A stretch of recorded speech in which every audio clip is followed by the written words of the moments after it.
When I was young, the same age my own children are now, I wanted the big box of crayons. You know the one, the towering cathedral of color with the built-in sharpener. The 128 count Crayola arsenal with names so perfect they felt like spells.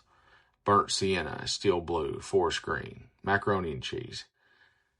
It was the Mount Everest of school supplies, a monument to having everything all at once in your small, dirty, trembling hands. But I wasn't a 128er, not even close.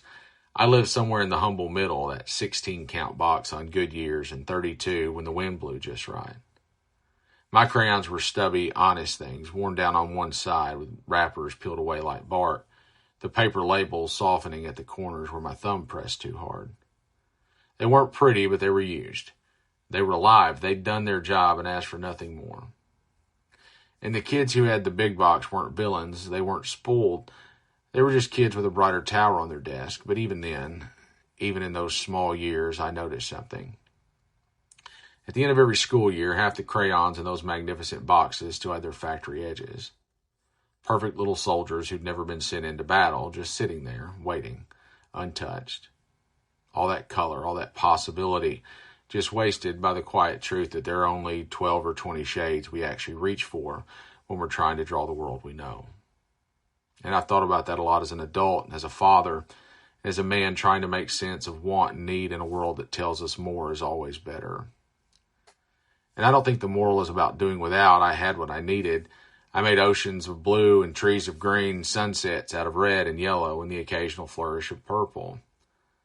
I made what I needed to make because children always do, and I don't begrudge anyone the big box. God knows we all long for beauty even when we don't know what to do with it. But there is something in that long ago classroom, something about ownership and obligation, something very Whitman about the humbleness of ordinary tools and the quiet line between need and want.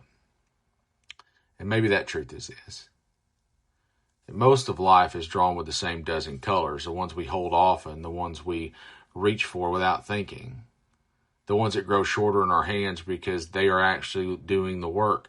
Things like love and kindness, patience, grit, decency, curiosity, forgiveness, and courage.